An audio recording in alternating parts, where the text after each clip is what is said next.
chercher par tous les moyens pour éliminer Mbemba physiquement. Ah bon? Oui, Mbemba l'a dit. Pendant qu'il était vice-président? Oui, si Jean-Pierre Mbemba est vivant aujourd'hui, il n'y a que Dieu qui a maintenu Mbemba en vie. Aujourd'hui, c'est le 23 mars. Mbemba a failli perdre sa peau le 23 mars 2007 dans cette ville. Le 23 mars, il n'y avait pas de vie dans cette ville. Parce qu'Abila voulait désarmer Mbemba. Et Mbemba a fini à cause de cette journée du 23 et 24 mars où il y a eu la guerre dans cette ville. Mbemba a fini sa vie pendant plus de 10 ans à la CPI à l'AI. Que vient aujourd'hui l'idée dans Kabila de reconnaître que les revendications de M23 sont légitimes et que si on n'en tient pas compte, on va soulever d'autres poches de tension sur toute l'étendue de la République démocratique du Congo. Alors qu'on sait que les Mombondo sont dans ces fermes, c'est là où ils reçoivent armes, munitions, c'est là où ils reçoivent formation par des Rwandais. Dans ces fermes. Mais Kabila a acheté beaucoup de fermes dans les Bandundu ici. Pour cette raison d'ailleurs que M. Chadari, M. Minakou ont été convoqués par la justice militaire. Et c'est pour cette raison qu'on leur a interdit de sortir du pays. Parce que les Mombondo ont témoigné qu'ils reçoivent armes, munitions de la part de ces gens. Il n'y a aucune communauté qui a donné mandat à Bukundoa et à Senga d'agir. Ah bon? Il n'y a aucune communauté. L'ECC, c'est pas comme l'église catholique. L'ECC est une association de plusieurs communautés. Vous êtes de l'ECC? Oui. Nous avons les presbytériens, nous avons les baptistes, nous avons les mennonites, nous avons les méthodistes. Il n'y a aucune communauté. Vous n'allez pas me dire qu'il y a une seule communauté, que ce soit 33e communauté pentecôtiste au Congo, que ce soit 30e communauté presbytérienne au Congo, qui a donné le mandat à Bukundoa d'engager notre église. Il n'y en a pas. Allez-y dans toutes les écoles, tous les espaces protestants aujourd'hui. Ils ont été mis en amodiation par Bukondo. La toute première. Ah bon? Allez à Chaumba. Chaumba est resté aujourd'hui restreint comme ça et les grosses bâtisses des Libanais et des Indiens sont montées. On commence à vendre les chichas, la boisson à côté du lycée Chaumba. Allez à l'école primaire Lisanga. Mais s'il n'y a pas de courant, c'est tout noir. Les enfants ne savent pas étudier. Leur jardin, Bukondo a tout mis en amodiation, a tout vendu. Alors, ce sont ces gens qui ne savent pas gérer l'avenir de nos enfants, qui vendent tout aujourd'hui, à qui nous allons donner notre avis. La mission de la Senko, c'est Katumbi, Kabila qui ont donné les moyens. Et qui ont donné les moyens à qui? L'archevêque de Lubumbashi, M. Mouteba, à Addis Abeba. Vous avez suivi l'interview sur RFI il y a 3 jours. On pose la question à Mouteba. Mouteba reconnaît non, il faudrait que les deux personnes se parlent, Kagame et Tshisekedi. Mais quand Bukondo intervient, il dit non seulement qu'ils doivent se parler les deux, mais on doit parler entre nous. Alors ils disent quoi? À première vue, c'est d'abord la paix, la cohésion entre les Congolais. Et par la suite, il y aura une conférence internationale qui va réunir les pays de la région de Grand Lac. Alors l'accord cadre d'Addis Abeba, on va jeter où? Parce que si on organise une conférence internationale, c'est la région de Grand Lac. Ça veut dire quoi? C'est la conférence de Berlin bis. Quelles sont les revendications du Rwanda jusqu'à aujourd'hui? Qu'est-ce que le Rwanda donne comme revendication? Ce n'est pas que le Rwanda a ses terres ici au Congo. Ce n'est pas que le Rwanda a un problème de terre. Sarkozy a dit il faudrait qu'on réfléchisse comment partager les ressources naturelles frontalières entre le Congo et le Rwanda.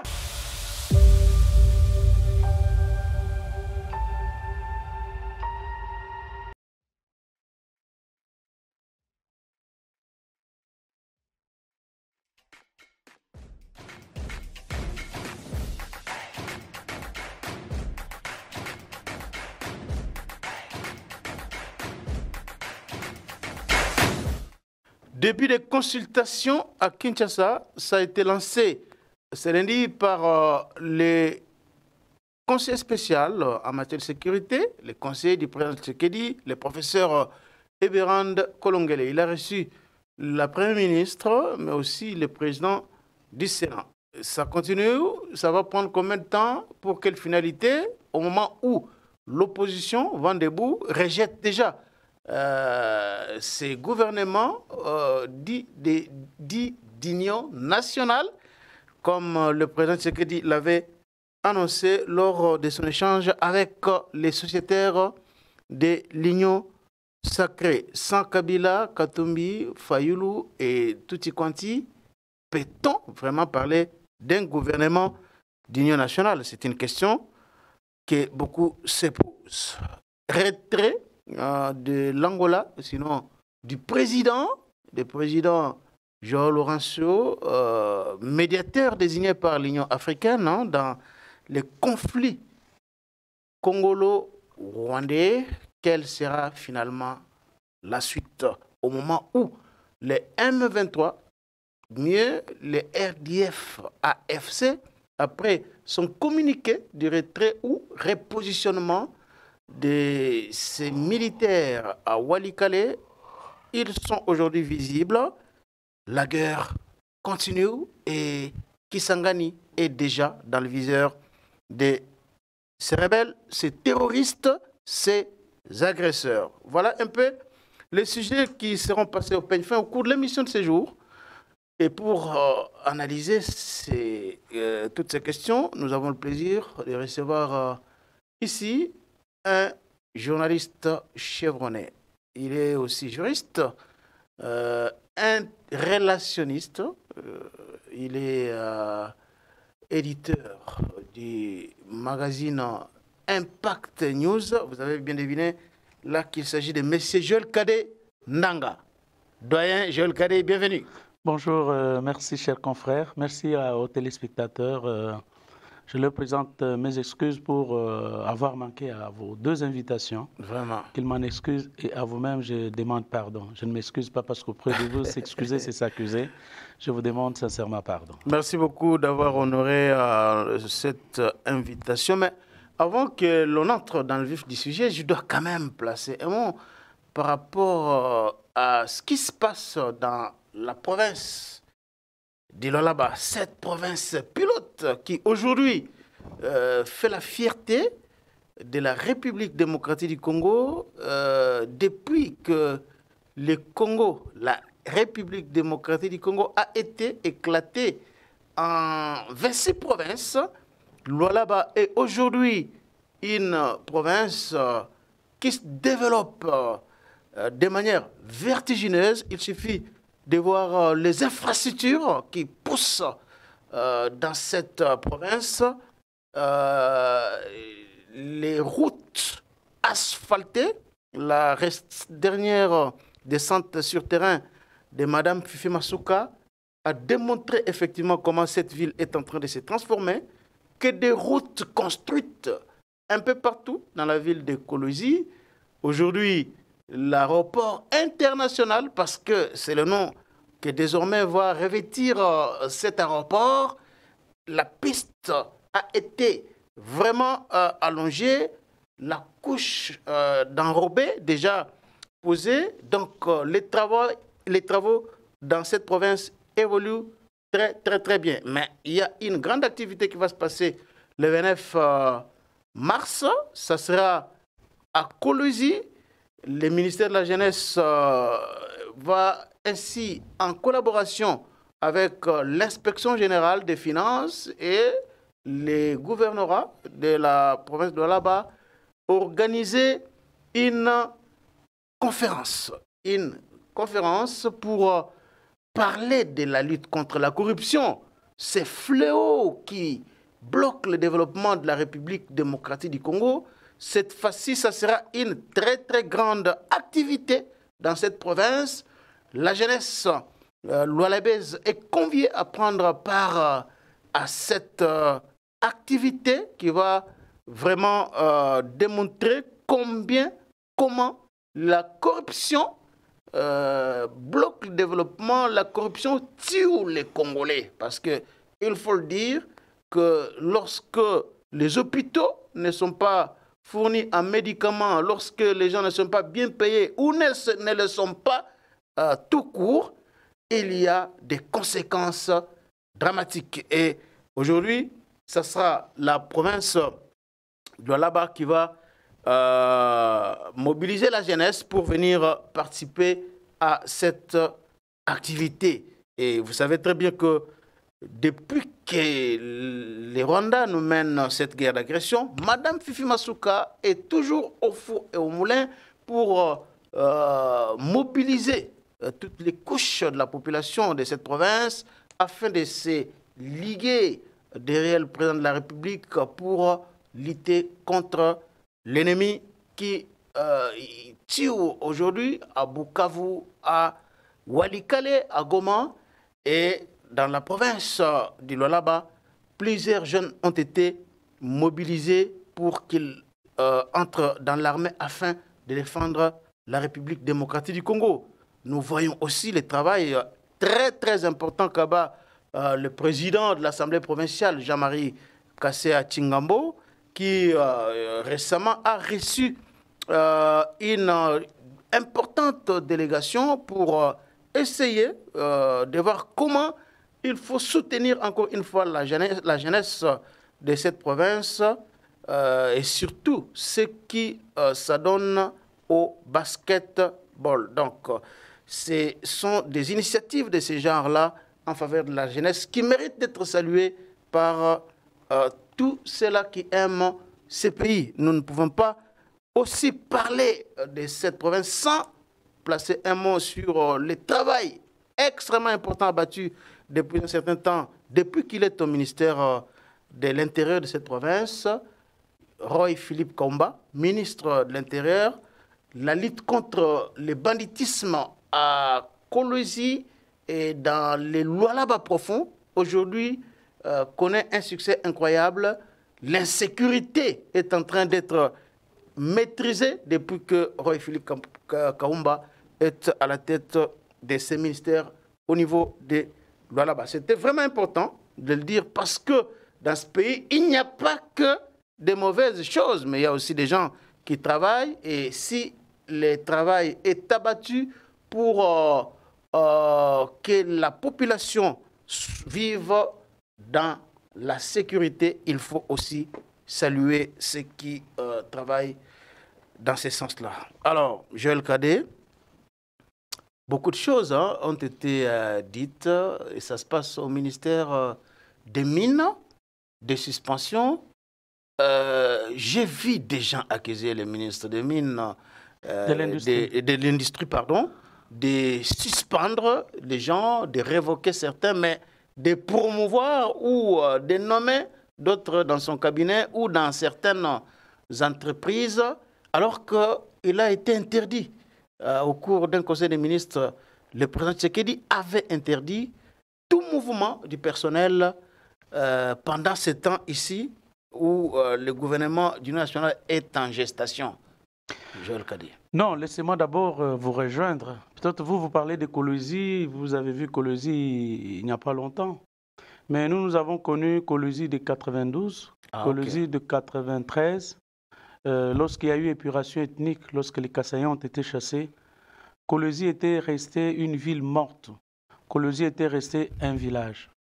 Lorsqu'il y a eu éclat en 2006, la dernière fois, après 92, 93, la première fois que je suis rentré à Kolwezi, c'était grâce à l'entreprise à l'époque Bazano en 2006, 2007, 2008. Nous sommes rentrés à Kolwezi. Kolwezi était une ville morte. Donc il n'y avait pas d'hôtel, il n'y avait qu'un seul hôtel ou deux. Et donc pour y accéder, c'était difficile. C'était une ville où la mairie était abritée dans une vieille bâtisse qui ne pouvait même pas avoir ces noms-là. Et lorsqu'on a éclaté les provinces en Vinci, le gouvernorat était logé, n'est-ce pas, dans ce que l'on appelait la mairie. Donc vous ne pouvez pas y aller et être à l'aise. Il faut saluer le leadership, bien sûr, les duos, ça a commencé d'abord les duos Mouyej et Madame Souka. Quand elle est restée, on s'est dit, bon, certainement, comme le père est mort, comme le père est parti, et donc les choses devraient s'assombrir. Mais on a vu renaître un leadership au sein de cette dame. Parce qu'on dit Tongaka Mboka na Mwasité. Mwasi Tongaka Mboka te. Mwasi à Tongaka Mboka te.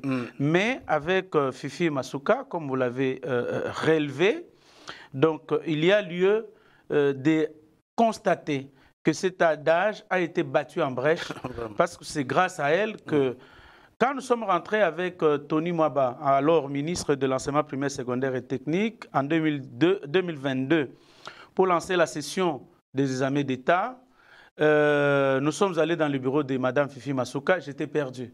Sincèrement, j'étais perdu parce que son bureau est logé au 4e niveau. Il fallait que nous prenions les ascenseurs, ce que les enfants, les filles et fils de Kolwezi ne connaissaient pas. J'ai vu vraiment une ville tout autre que celle que j'avais connue en 92, 93, que celle que j'avais connue en 2006, où il n'y avait même pas de route, il n'y avait pas d'eau. Donc, tout était mort. Je dis bien mort. C'était une ville morte. Mais, voyant l'aéroport, bon, je ne suis pas encore rentré. Depuis qu'il y a eu l'aéroport international, nous voyageons avec des petits avions, des petits porteurs à l'époque.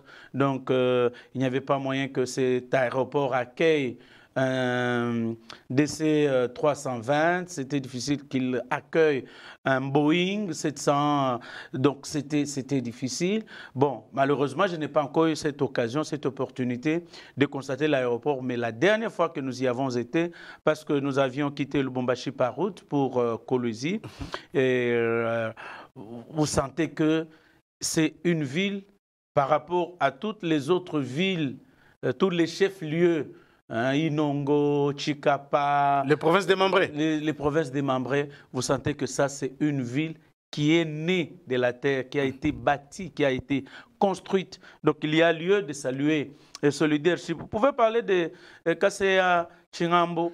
Bon, Jean-Marie Kaseya Chingambo. Oui, vous connaissez Kaseya Chingambo, peut-être aujourd'hui, mais ce sont des hommes déterminés, convaincus.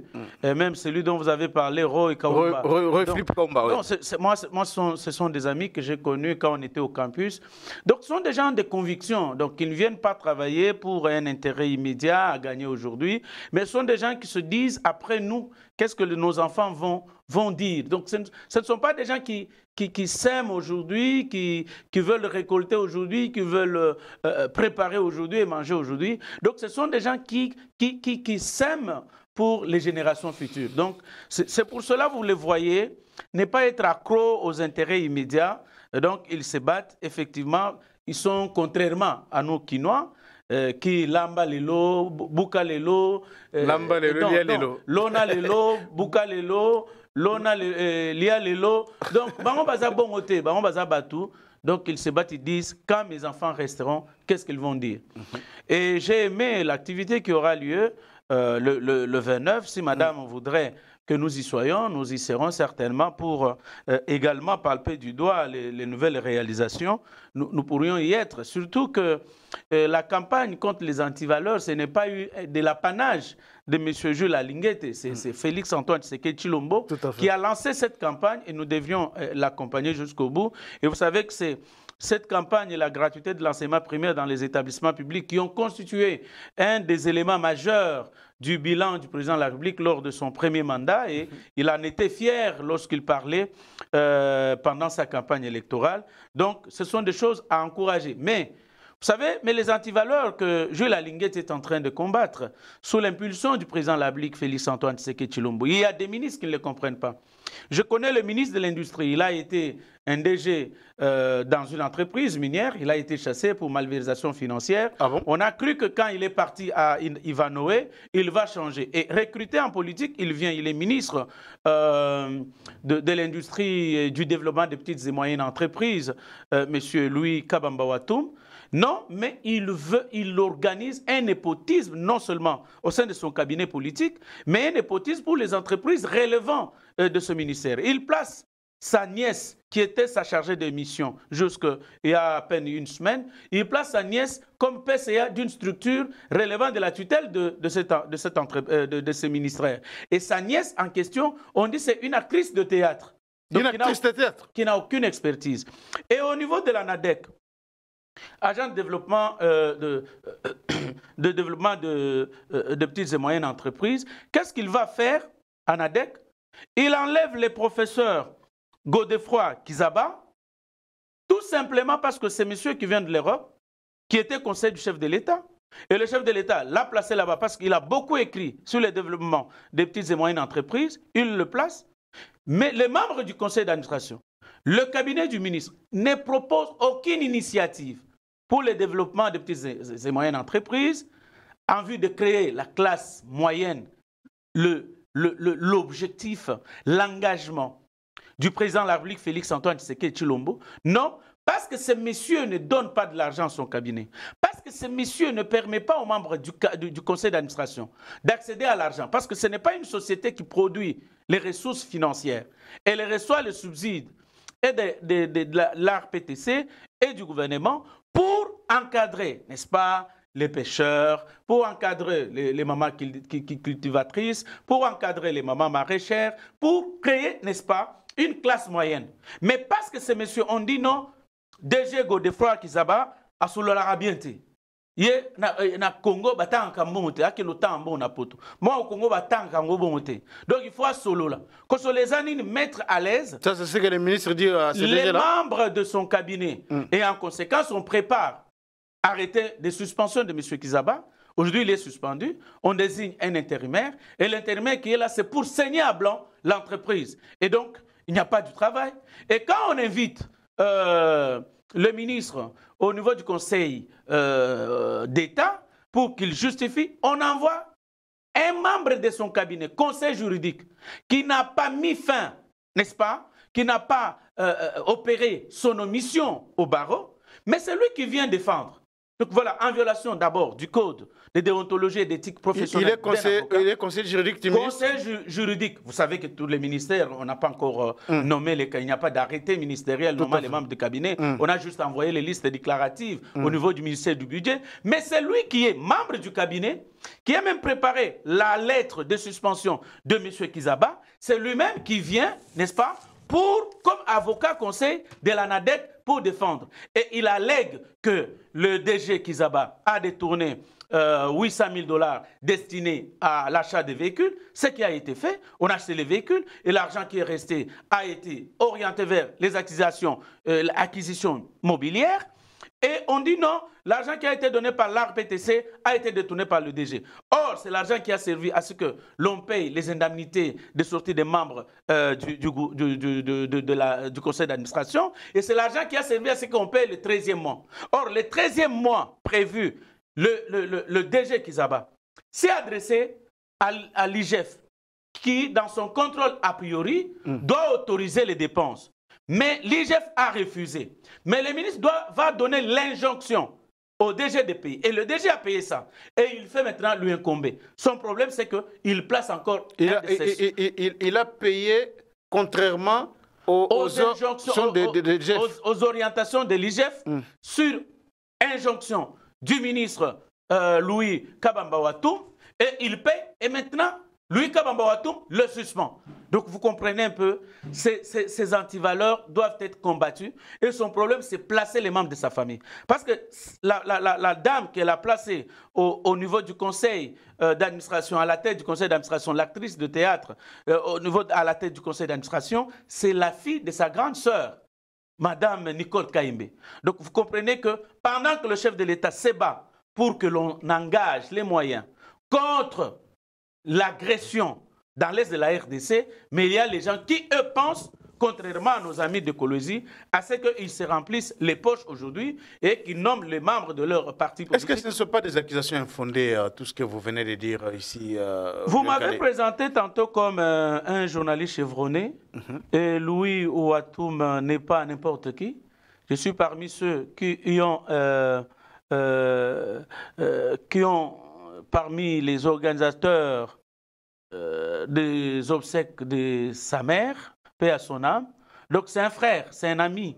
Donc je ne peux pas parler d'un frère et d'un ami de cette façon-là, s'il était dans l'ordre. C'est pour vous dire que nous sommes dans l'objectivité. Merci beaucoup, Joël Kadé Ndanga, pour tout ce que vous venez de dire. Mais avant que l'on entre dans le vif du sujet, il y a un débat aujourd'hui, je dirais que je qualifierais même de nauséabond, suscité par Jean-Pierre Bemba. Il s'attaque systématiquement à Joseph Kabila. Samedi, Bemba est parvenu pour la première fois, parce que je dois rappeler qu'il a été vice-premier ministre, il a travaillé avec Kabila pendant un bon bout de temps, il est allé dans l'opposition, et aujourd'hui, il est avec Félix Tshisekedi. Pour la première fois dans l'histoire, Jean-Pierre Bemba fait une déclaration publique dans un meeting ici à Kinshasa, au stade Vélodrome, à Kitambo, soulignant noir sur blanc que Joseph Kabila n'est pas congolais, ses parents sont d'origine congolaise. Est-ce qu'aujourd'hui, rwandaise, est-ce qu'aujourd'hui, Joël Kadé, le Congo a besoin d'un tel débat au moment où le pays est en train de partir? On parle des Rwandais à Walikale en complicité avec les Congolais qui sont là. Est-ce que ce débat a sa place dans notre pays en ce moment ici où on cherche à négocier directement avec l'M23, à créer la cohésion nationale, à mettre sur place un gouvernement d'union nationale. À quel jeu joue finalement Jean-Pierre Bemba? Chers confrères, avant de monter sur votre plateau ici, j'ai consulté la page Facebook de notre confrère Michel Chioyo, qui nous a présenté 3 personnes qui témoignent sur Joseph Kabila. 3 personnes? 3 personnes, qui ne sont pas de moindres. Mais je vais ajouter une 4e personne. La première personne que Michel Chioyo a citée, c'est Moïse Nyarugabo, l'ancien sénateur et Munyamulenge connu, ancien frère de mon église à la paroisse universitaire de l'université de Lubumbashi. Nous avons prié avec ce frère-là dans cette église comme avec le frère Azarias Roberwa, devenu pasteur aujourd'hui. Le frère Nyarugabo dit ceci parce qu'il avait été par sec de Mouzé Laurent Désiré Kabila durant la rébellion jusqu'à ce que Mouzé est arrivé à la tête du pays.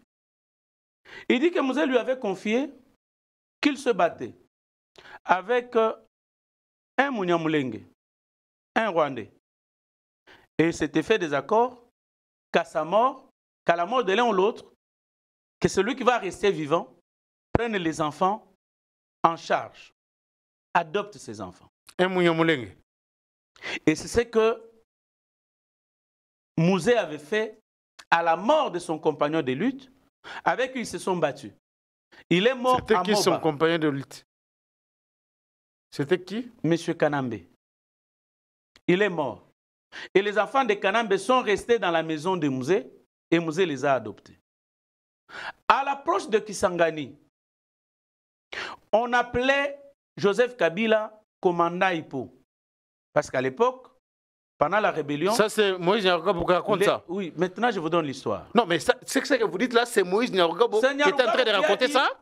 Qui a dit Mouzé avait un ami, un compagnon de lutte, qui est mort à la guerre de Moba. Et après la mort de son compagnon de lutte, il a adopté ses enfants. Alors savoir... Son compagnon de lutte là était rwandais ou congolais? Rwandais. Mais se faisant passer pour Munyamulenge. Et Mouzé connaissait qu'il était rwandais? Exactement, parce qu'il il connaissait qu'il était Munyamulenge ou rwandais? Écoutez, ne me poussez pas dans les nuances. Non, non, je pose des questions parce que... C'était un Rwandais. Mais avec il se battait contre Mobutu. Alors, quand ce monsieur est mort, Mouzé a adopté ses enfants. Mais quitte à savoir, ses enfants sont Joseph Kabila ou pas, il ne veut pas le confirmer. Là, Moïse Nyarugabo ne confirme pas? Non. Et vous ne le confirmez pas aussi? Moi, je continue mon analyse. Okay. Laissez-moi, parce qu'il faudrait que je sois sur la page de Chioyo pour retrouver ce qu'il a dit. Deuxième personnalité, celui-là, j'ai vécu moi avec lui. J'ai travaillé avec lui et il a été pratiquement... J'ai été parmi ses proches. Il s'agit de l'ancien gouverneur du Katanga. Ancien gouverneur du Katanga. Paix à son âme. Le pasteur, professeur Ngoïmou Kena Loussa Djesse. J'étais à ses côtés. Non, ce n'est pas Michel Chioyo, c'est... comment il s'appelle? C'est pas Michel. C'est Chioyo qui est à la présence. Notre ami commun, c'est qui? Ah, Freddy Chioyo. Freddy, ouais, voilà. Non, c'est Freddy. Ce n'est pas Michel. Freddy Chioyo. Oui, Freddy Noël Chioyo. Alors, la deuxième personne, c'est Moïse Katumbi. La deuxième personne, c'est Moïse Katumbi. Qui affirme lorsqu'il était en conflit avec Joseph Kabila, que Kabila est entré dans notre pays comme un clandestin. Il n'avait pas de pièces d'identité congolaises. Il n'avait pas de passeport congolais. Katumbi se présentant, il dit, lui, par contre, avait la carte du Zaïre, verte avec flambeau. Vous connaissez la carte. Et donc, Moïse Katumbi réunit l'origine congolaise à Joseph Kabila. Le fait qu'il soit entré en RDC sans carte d'identité. C'est ça, n'est pas avoir l'origine congolaise. Non, ça veut dire quoi? Pour être congolais, il faudrait quand même démontrer. Mais il est connu que Mouzé vivait à l'étranger, en Tanzanie et partout là. Et même là où ça faisait très longtemps qu'il vivait en exil. On disposait du passeport congolais. Mais Kabila Joseph n'avait pas de passeport congolais. Non, vous avez parlé de Moïse Nyargabo, Moukena et Moïse Katumbi. Voilà. Je vais ajouter le quatrième. C'est l'ancien gouverneur du Kasaï occidental, Monsieur Claudel Loubaya. Claudel Loubaya nous a dit Kabila n'a jamais intégré notre société. Tout le temps que Kabila a fait dans notre pays, Kabila ne s'est jamais exprimé dans une langue congolaise. Qu'il s'agisse de Chiluba, de Lingala ou de Kikongo. Swahili n'est pas une langue congolaise? Le Swahili que Kabila parle n'est pas le Swahili de Lubumbashi. Ah bon? Moi, de Lubumbashi, j'ai difficile à entendre ce que Kabila parle. Et vous allez voir, rentrer sur toutes les images de Joseph Kabila pendant qu'il était président dans notre pays. Kabila n'a jamais souri. Kosekaya Boé. Ah bon? Tangaza sur l'espace congolais. Kabila Zakaka Yakanda. Kabila Sekaka, ce que ça nous Museveni, ce que ça nous connaît Kagame. Kabila Tikala ou Sekaboïte. Na Congo, Kabila Tikala ou Sekate. Non mais vous racontez des choses qui ne sont pas vraies, Joël Cadet, parce qu'il y a plein d'images où Joseph Kabila devant les Congolais. Vous n'y avez jamais prêté attention. Je vous parle sérieusement. Et je vous parle ma main sur cœur. Allez-y, révisionnez. Toutes les images de Joseph Kabila, montrez-moi où Kabila sourit. Au Congo. Jamais. Jamais. Kabila n'est pas congolais. Kabila n'est pas congolais. Nous sommes un peuple naïf, mon frère. On est un peuple qui peut accepter qu'on baisse sa maman, excusez-moi, parce que nous voulons accéder au pouvoir. Parce que nous voulons avoir des cylindrés. Et les Rwandais le savent, que pour un Congolais, donne-lui le pouvoir, dans la mesure où il peut se taper des concubines, dans la mesure où il peut se taper de la musique, on peut chanter pour lui, on peut le lancer, ma banga, la musique, dans la mesure où il peut avoir le pouvoir, qu'on peut chanter pour lui, qu'on peut danser pour lui, il peut accepter que sa mère soit couchée. Il peut accepter qu'un étranger soit à la tête de son pays. Et c'est ce que nous avons fait dans ce pays. Donc, dans tout ce que vous venez de dire là, c'est ça les preuves que Kabila n'est pas congolais? Dans ce que vous venez de dire là, mais des 4 personnes... Bon, cher ami, s'il vous plaît, on est congolais. Prenez la première intervention de Joseph Kabila au Conseil de sécurité. Un Congolais peut parler comme ça? Avec de Ré à la place de L? Non. Arrêtons, nous sommes naïfs. Avec des raies à la place de L, c'est-à-dire quoi? Papa. Non, mais je voudrais... Vous parlerez. Il parlait comme un Rwandais. Donc, depuis tout le temps où il était avec Mouzé Laurent Désiré Kabila là, il était toujours au Rwanda. Il était au Rwanda. Son fils. Mais si c'est son fils adoptif, c'est supposé qu'il a grandi aux côtés de Mouzé Laurent Désiré Kabila pendant plusieurs décennies. Donc, il est toujours resté avec les raies là. Et lorsqu'il est accédé au pouvoir, les raies sont disparu dans sa bouche. Je vous donne un autre cas. Moi, mon père a été tué par ses adversaires que je connais. Mais moi, je vais me débarrasser de tous les amis de mon père pour me rallier à ses ennemis. Comment est-ce que le précaré de Kabila, Joseph, bon, je n'aime même plus moi l'appeler Joseph Kabila, j'aime l'appeler commandant Hippo.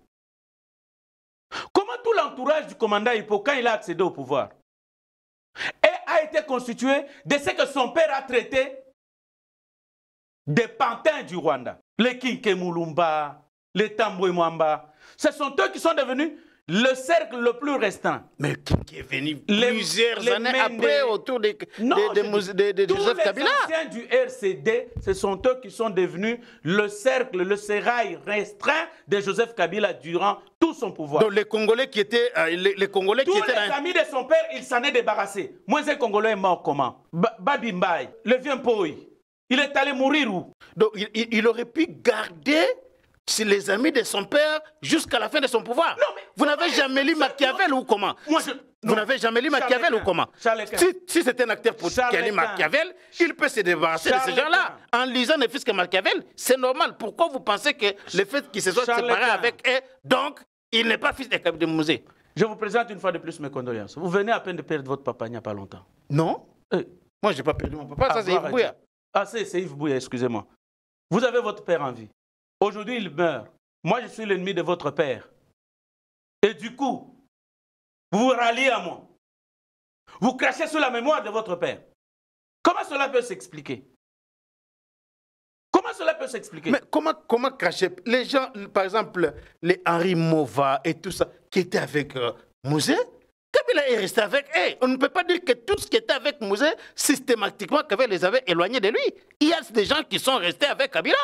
Les Henri Mova, comme le professeur Théophile Mbemba et consorts, ils ont posé des actes personnels envers Joseph Kabila. Ça n'avait rien avec le maintien de l'idéologie de Musée autour du commandant. Donc si Mbemba le dit aujourd'hui, Mbemba travaille avec Kabila pendant au moins 3 ans.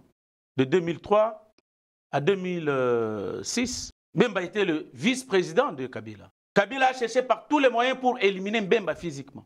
Ah bon? Oui. Mbemba l'a dit. Pendant qu'il était vice-président? Oui, si Jean-Pierre Mbemba est vivant aujourd'hui, nous devrions bénir le Seigneur. Il n'y a que Dieu qui a maintenu Mbemba en vie. Aujourd'hui, c'est le 23 mars. Mbemba a failli perdre sa peau le 23 mars 2007 dans cette ville. Le 23 mars, il n'y avait pas de vie dans cette ville. Aujourd'hui, en principe, Kinshasa devrait réfléchir, organiser des journées de méditation, des conférences, pour se rappeler de la manière dont cette ville a été ensanglantée. Parce que Kabila voulait désarmer Mbemba. Et Mbemba a fini à cause de cette journée du 23 et 24 mars, où il y a eu la guerre dans cette ville. Mbemba a fini sa vie pendant plus de 10 ans à la CPI à La Haye. Ces dossiers-là n'avaient pas de lien avec Joseph Kabila. C'était une histoire de Centrafrique, des Pygmées. Mais ça produit à ce que le professeur Luzolo Bambi soit nommé ministre de la Justice. Parce que lui qui est allé en Centrafrique, constituer les dossiers. Centrafrique, où Mbemba n'avait jamais foulé ses pieds. Mais on a arrêté Mbemba parce que la France tenait à ce qu'on l'arrête et on a fabriqué les dossiers jusqu'à ce qu'on ait envoyé Mbemba en prison. Ah, c'est la France, c'est pas Joseph Kabila. C'est Joseph Kabila. Comment c'est Joseph Kabila? C'est Joseph Kabila. Les infractions commises dans un autre pays, comment vous allez les mettre sur la... Parce qu'il n'avait pas un opposant farouche en face de lui. Ah, mais Etienne Tshisekedi était là, il y avait beaucoup d'opposants. Il était envoyé pratiquement en exil. Ah, mais Tshisekedi est revenu dans ce pays qu'en 2016. Il était toujours opposant. En 2017, je crois. Il était toujours opposant. Non. Pendant qu'il était ici, il était en prison. Il était en résidence surveillée. Tshisekedi n'était pas libre. Etienne Tshisekedi n'était pas libre. Il ne pouvait pas se déplacer. Alors là, vous confondez un petit peu les époques parce que ici, on est dans la période 1+4 et Etienne Tshisekedi était dans l'opposition contre Jean-Pierre Bemba, Joseph Kabila et tout le reste. Exactement. Mais après là, en 2008, Etienne Tshisekedi est resté toujours dans l'opposition. Il est resté dans l'opposition. En 2008, il est parti en Belgique. Il était toujours dans l'opposition. L'UDPS continue toujours à faire... Il n'y a pas une présence physique d'un opposant d'État ici sur place. Mais Tshisekedi n'était pas chassé en exil. Il s'est reposé en Belgique. Mais l'UDPS continuait toujours à faire l'opposition. Mais tous les autres partis l'opposition. Ici, pourquoi? Parce que... Mais c'était de sa propre volonté. C'était de sa propre volonté. Ce n'était pas de sa propre volonté. Alors, Joël Cadet, donc ici, vous pensez vraiment que c'est temps ici où on parle cohésion nationale, où on parle négociation directe avec les M23, c'est le moment où il faut relancer les débats sur les origines de Joseph Kabila? Le temps où on parle de la formation des gouvernements national, donc il faut parler des origines de Joseph Kabila. Charles Quint, il n'y a pas un problème seulement de cohésion nationale. Il y a un problème d'agression. Notre pays est agressé. Et l'agresseur s'est servi de certains de nos compatriotes pour nous faire du mal. Certains prostitués congolais, politiciens congolais, se sont ralliés à l'agresseur parce qu'ils avaient besoin d'avoir de l'argent demain après-demain. Et ils en ont eu. Et pendant qu'on parle de l'agression, vous voulez qu'on puisse cajoler, qu'on puisse caresser dans le sens de poil. Ceux qui sont... Pourquoi Kabila ne s'est pas adressé à nous en Lingala, en Chiluba, Mais s'il ne sait pas parler les Lingala, Félix Tshisekedi ne connaît pas parler Swahili. Est-ce que c'est un problème? S'il vous plaît, chers confrères, pourquoi pour la toute première fois qu'il s'exprime, c'est en anglais et c'est en Afrique du Sud? Moi, je dis aux gens, je l'ai dit au ministre Mouyaya. Nous étions avec Thierry Mosenepo, nous étions avec l'honorable Eric Chikuma, que je salue en passant. Nous avons dit à son excellence ceci quand Kabila, la tribune de Kabila est sortie, je crois, un certain jeudi, oui. Vendredi, le ministre était avec le chef de l'État en Allemagne. Samedi, il est arrivé à 5 h. Vers 10 h, il s'est débattu comme nous lui avons demandé qu'on voulait le rencontrer pour ce faire. Nous avons été avec lui à son cabinet de travail. Nous avons dit que Kabila ne s'est pas adressé aux Congolais. Et il n'aime pas les Congolais. Kabila aime les Congos. Et c'est pourquoi il s'est adressé aux lobbies sud-africains qui soutiennent le gouvernement Ramaphosa Cyril. Et nous avons dit qu'il faudrait que nous allions répondre, qu'on désigne 2, 3, 4, 5 personnes qui parlent anglais ou qui peuvent être interprétées, qu'ils descendent dans le même média, qu'on écrive une tribune pour répondre. Parce que comme il a parlé comme ça, c'est pour que les lobbies qui soutiennent les grands riches, les Libanais, les Juifs, qui soutiennent son gouvernement, puissent influencer le gouvernement sud-africain qu'il retire ses troupes de la RDC. Et ce que nous avons dit au ministre, moi et Thierry Mosenepo, est arrivé. Et la deuxième fois qu'il va s'exprimer, et il va soutenir la tyrannie. Kabila, à travers Mende, qui était le porte-parole du gouvernement, qui la dirigeait, avait refusé de négocier avec l'M23. Que vient aujourd'hui l'idée dans Kabila de reconnaître que les revendications de M23 sont légitimes et que si on n'en tient pas compte, on va soulever d'autres poches de tensions sur toute l'étendue de la République démocratique du Congo. Alors qu'on sait que les Mombondo sont dans ces fermes.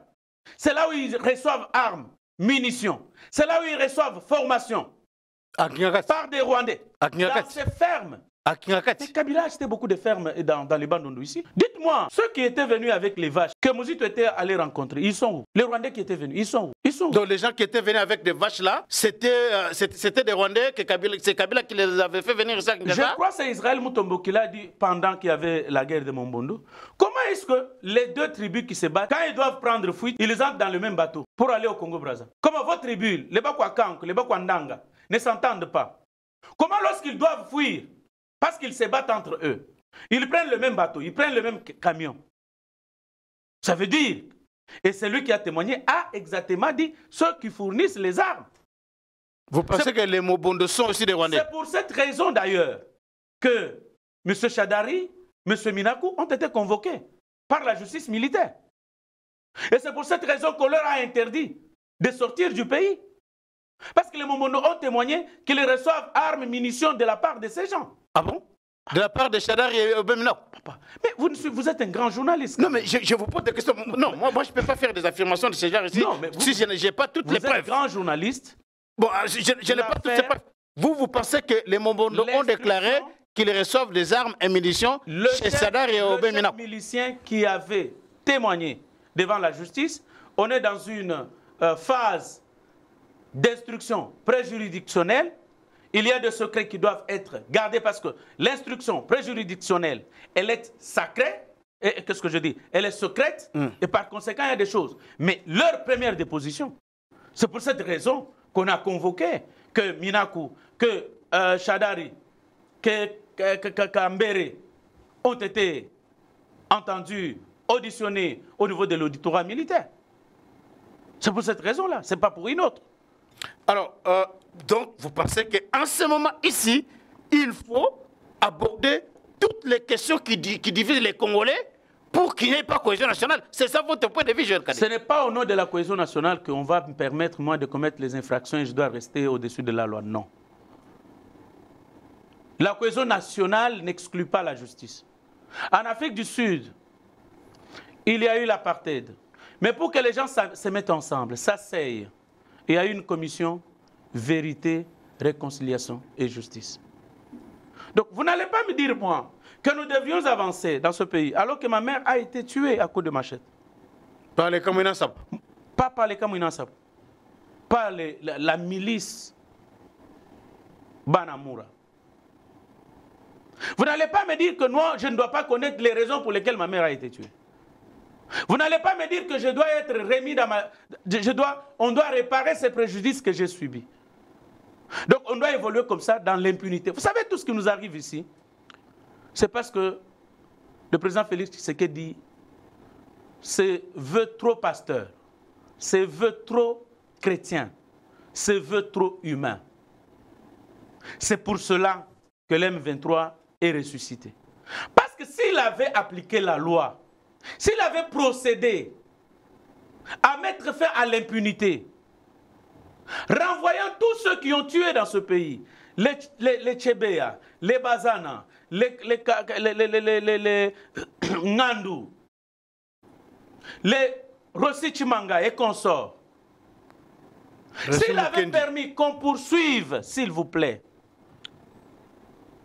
les auteurs des fausses communes de Maluku, du camp Kimbemba à Lubumbashi, s'il avait permis qu'on poursuive ceux qui y ont été à la base des massacres des Enyele dans l'Équateur, s'il avait permis qu'on poursuive ceux qui ont tué les Bundu Diakongo ici, s'il avait permis qu'on poursuive les auteurs de ceux qui ont massacré les adeptes de Mukungubila, tout ceci ne nous serait pas arrivé. Mais le problème, c'est qu'il a voulu se comporter en pasteur en laissant les criminels courir. Et ça retourne contre lui et contre le peuple congolais. Et c'est le peuple congolais qui doit continuer à pleurer à cause de l'impunité que le président de la République a voulu faire mettre sur place pour laisser tous ceux qui ont détourné, tous ceux dont les noms ont été cités par Bloomberg, tous ceux dont les noms ont été cités par les médias, les consortiums des médias à travers la dénonciation de M. Lumumba. Panama Papers Oui, et tout le reste. Il n'a pas voulu, mais sinon, si on avait poursuivi ces gens, peut-être qu'on serait en paix. Alors, Joël Cadet, qu'est-ce qui se passe réellement à Walikale? Walikale est aujourd'hui sous contrôle des M23. Les M23 qui avaient pondu un communiqué disant qu'ils repositionnaient ces militaires pour donner une chance à la paix et surtout au processus, non, au cessez-le-feu tel que ça a été convenu entre le président Tshisekedi et le président Kagame au Qatar, mais aussi, comme ça a été dit aussi en Angola, mais quelques jours après, les M23 reviennent sur cette décision-là, après que la décision des M23 ait été saluée à la fois par le Qatar, par le gouvernement congolais et le gouvernement rwandais. Les M23 aujourd'hui dénoncent le fait que les FARDC n'ont pas pu retirer leurs drones à Walikale. Qu'est-ce que vous comprenez dans tout cela? Est-ce c'est une façon pour le M23 de tourner le gouvernement de Kinshasa en bourrique, en ridicule, ou connaissant peut-être que les FARDC ne sont pas en mesure de vaincre militairement cette force et elle va aller de l'avant pour prendre finalement Kisangani et aller un peu partout à travers le pays. Bon, en fait, je dois être sincère envers moi-même parce qu'il ne faut pas que je me trompe à moi-même. Je dois être sincère envers moi-même, envers mes propres convictions. C'est que nous sommes en train de tâtonner. Les FARDC, la RDC? Oui, nous sommes en train de tâtonner. Comment tâtonner? Parce que si nous avions... Aujourd'hui, la solution, elle est... À la guerre que nous avons, c'est... La solution est militaire. Pas diplomatique? Diplomatique également. Parce que même quand on finirait la guerre, on va s'asseoir pour signer l'armistice. Donc, ça sera la diplomatie. Mais on est en train de tâtonner. Tâtonner parce que nous avons laissé d'abord ceux que l'on a identifiés comme infiltrés dans l'armée. On ne veut pas les exfiltrer. Pour quelle raison? Dans les FARDC? Oui. Pourquoi on laisse Massunzu, qui a trahi et qui peut encore trahir dans l'est de la RDC? Comment il a trahi? Comment laissons-nous des militaires? Comment le chef de l'État, s'il vous plaît, peut dénoncer qu'il y a détournement de la solde des militaires au front et il n'y a pas une cour martiale? Non, là, vous parlez 2021, 2022, c'est pas aujourd'hui. Détournement de la sauce des militaires, ça fait longtemps qu'il en a parlé. Il en a parlé lorsque il a échangé avec les membres de l'Union sacrée à la cité de l'OIA. Il n'y a pas longtemps, il n'y a pas un mois. Tout à fait. Mais comment il ne peut pas y avoir une cour martiale pour qu'on poursuive ceux qui ont détourné? Comment peut-on accepter que les généraux abandonnent les matériels mais il y a un de procès, plus de 4 millions de dollars? Quand un militaire au front trouve que je dois battre en retraite, mais ne peut pas laisser les équipements militaires à l'ennemi, c'est une haute trahison. Il faut détruire ces équipements. Comment on laisse ces gens, toutes ces personnes qui ont laissé les équipements à l'ennemi, on les laisse en vie? Il n'y a pas une cour martiale. Non, mais il y a un procès, on voit un procès de... 3. Au niveau de Walikale, moi je le dis au début, malheureusement les gens ont leur conseiller en stratégie. Mais nous avons étudié pour ça. J'ai dit les communiqués d'M23. Le fait que les FARDC aient pris acte, je voulais même appeler le colonel et le général Ekenge. C'était un aveu d'impuissance ou comment? Qu'est-ce qui a fait ce que... On ne pouvait pas prendre acte parce que c'était une distraction. Les M23 vous ont dit qu'ils se retirent de Walikale. Mais ils ne vous ont pas dit la première raison. La première raison, c'est les pertes qu'ils ont enregistrées. Les Rwandais ont beaucoup perdu. Ils ont beaucoup perdu. Les positions étaient pilonnées par les FARDC avec les drones et les Sukhoi. Oui. Ils ont beaucoup perdu. Mais comment les FARDC pouvaient accepter, croire en la sincérité du communiqué de M23 alors que le M23 n'a jamais été sincère? Qu'est-ce qui a justifié cela? Kagame ne sera jamais sincère. C'est peut-être la conséquence du dernier sujet que vous avez aligné. C'est la naïveté. Nous sommes naïfs. Nous sommes naïfs. Jusqu'à ce point-là? Moi, j'ai dit, le président, son problème, c'est le casting. Je venais d'en parler à un haut officier des renseignements cet avant-midi. Je lui ai dit, pour l'instant, on a besoin, par exemple, au niveau de la communication, qu'il s'agisse de la présidence ou du gouvernement, d'un kamikaze. Pendant que j'étais dans le bureau de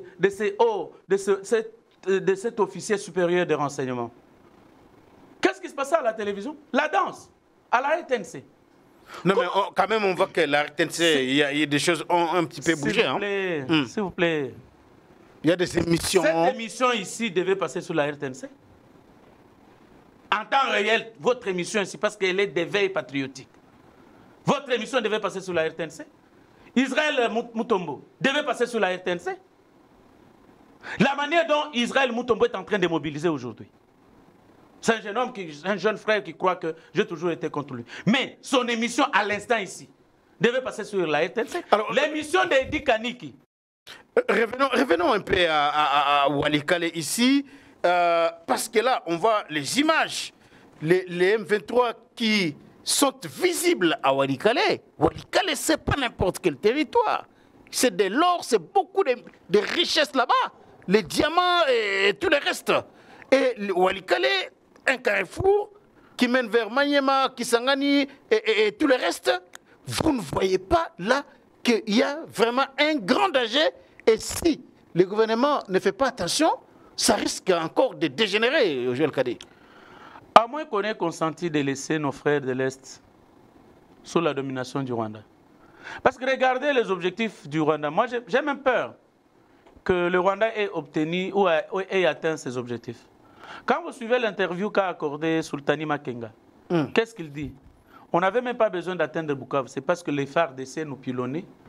C'est pour notre survie. Ah, est-ce que c'est vrai ce qu'il a dit là? Kagame également a dit, je vais contrôler tout l'espace où ce n'est pas le Kinyarwanda. Et quand vous suivez Guterres, il vous dit que les M23 ne vont pas arriver à Kinshasa. Je me pose plusieurs questions. N'a-t-on pas abandonné nos frères? Mais comment? Non, mais vous ne pouvez pas quand même dire des choses comme ça parce que... Je me pose des questions, je ne le dis pas, je ne le confirme pas, je me pose la question. N'avons-nous pas abandonné nos frères? Parce que depuis que le chef de l'État a promis la riposte rigoureuse et coordonnée, où en sommes-nous? Depuis que Goma est tombé. Quelles sont les actions? Heureusement ou malheureusement, dans le domaine de sécurité, on ne peut pas tout nous révéler. C'est vrai. Mais on devrait quand même voir les actions sur le terrain. On ne voit rien. Est-ce que le fait aujourd'hui, Joël Kadé, que l'Angola, le président Laurenceau, ait pris la décision de jeter l'éponge, ça ne veut pas dire que le conflit ici va aller de mal en pis, Joël Kadé?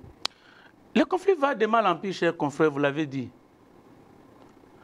Vous avez l'Angola, un allié de taille.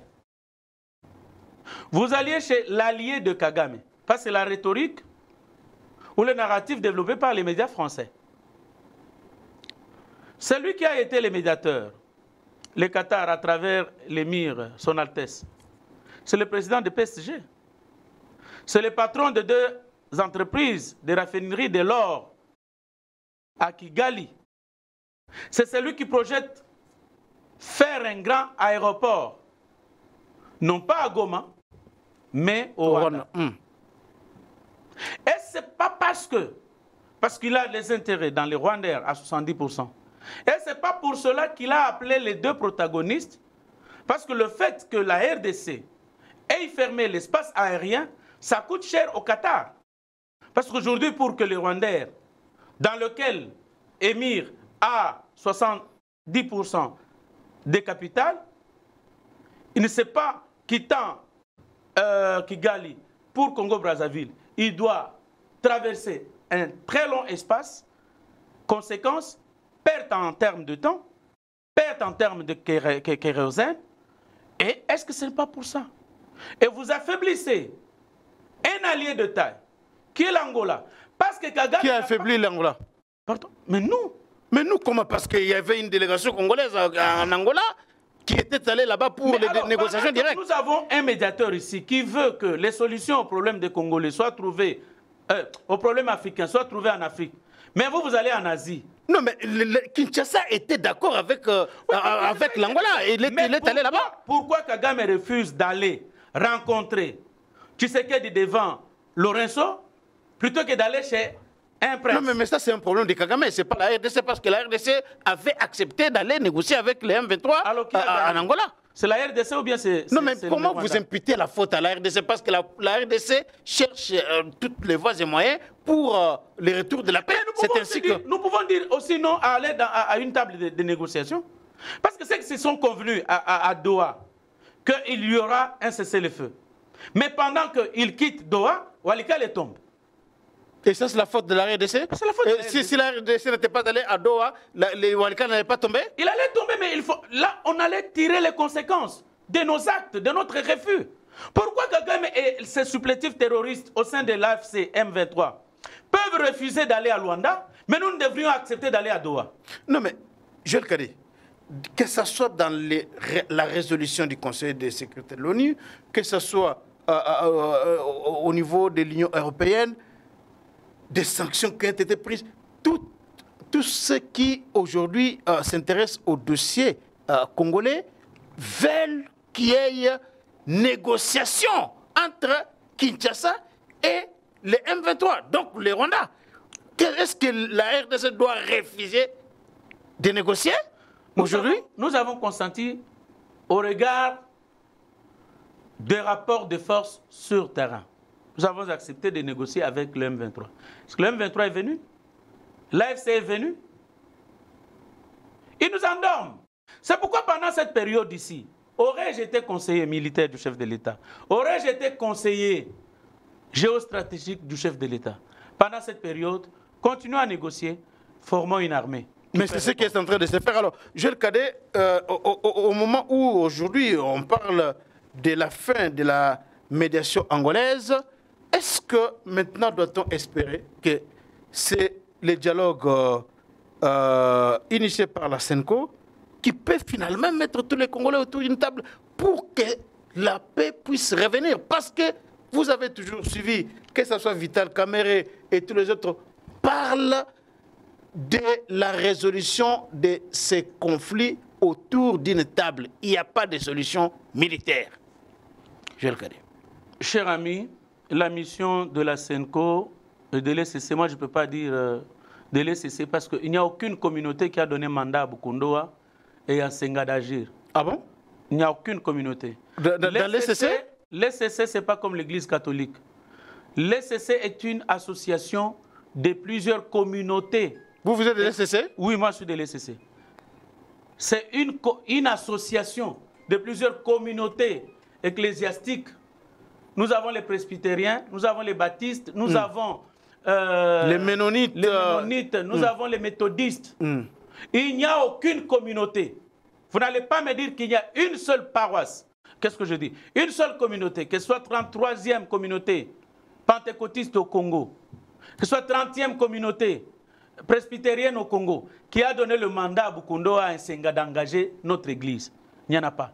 Et d'ailleurs, si vous voyez, entre parenthèses, excusez-moi, allez-y dans toutes les écoles, tous les espaces protestants aujourd'hui, ils ont été mis en amodiation par Bukundo. La toute première fois. Ah bon? Oui. Allez à Chaumba. Chaumba est resté aujourd'hui restreint comme ça et les grosses bâtisses des Libanais, des Indiens sont montées. On commence à vendre les chichas, la boisson, à côté du lycée Chaumba. Je ne sais même pas si nous allons encore garder nos enfants à Chaumba parce que Bukondo a mis tout en amodiation. Et l'amodiation, c'est pendant 25 ans. Et lui sera déjà mort pendant que nos enfants vont en pâtir. Allez à l'école primaire Lissanga. L'école primaire Lissanga, vous entrez la journée, s'il n'y a pas, mais s'il n'y a pas du courant, c'est noir. C'est tout noir. Les enfants ne savent pas étudier. Leur jardin, Bukondo a tout mis en amodiation, a tout vendu. Alors, ce sont ces gens qui ne savent pas gérer l'avenir de nos enfants, qui vendent tout aujourd'hui, à qui nous allons donner notre avenir. Revenons aux choses sérieuses. Chers amis, la mission de la SENCO, c'est Katumbi, Kabila qui ont donné les moyens. Et qui ont donné les moyens à qui? Katumbi et Kabila ont rencontré l'archevêque de Lubumbashi, M. Mouteba, à Addis Abeba. Et ce sont eux qui ont donné les moyens. Et comment ils obtiennent le rendez-vous avec les chefs d'État étrangers? Très facilement. Et ça, c'est l'Union européenne. Et l'Union européenne est dans son schéma, dans ses schématiques de la balkanisation. Vous avez suivi l'interview sur RFI il y a 3 jours. On pose la question à Mouteba. Mouteba reconnaît non, il faudrait que les deux personnes se parlent. Kagame et Tshisekedi. Mais quand Bukondo intervient, il dit non seulement qu'ils doivent se parler les deux, mais on doit parler entre nous. Alors ils disent quoi? À première vue, c'est d'abord la paix, la cohésion entre les Congolais. Et par la suite, il y aura une conférence internationale qui va réunir les pays de la région de Grand Lac. Alors l'accord cadre d'Addis Abeba, on va jeter où? Parce que si on organise une conférence internationale, c'est la région de Grand Lac, ça veut dire quoi? C'est la conférence de Berlin bis. Ah bon? Mais oui. C'est ce que ça veut dire? Oui, parce qu'on dit que tous les pays doivent apporter leurs revendications. Quelles sont les revendications du Rwanda jusqu'aujourd'hui? Vous et moi, vous êtes un grand journaliste. Vous êtes un journaliste de terrain. Qu'est-ce que le Rwanda donne comme revendication? Ce n'est pas que le Rwanda a ses terres ici au Congo. Ce n'est pas que le Rwanda a un problème de terre. Quand Sarkozy a parlé, Sarkozy a dit qu'il faudrait qu'on réfléchisse comment partager les ressources naturelles frontalières entre le Congo et le Rwanda.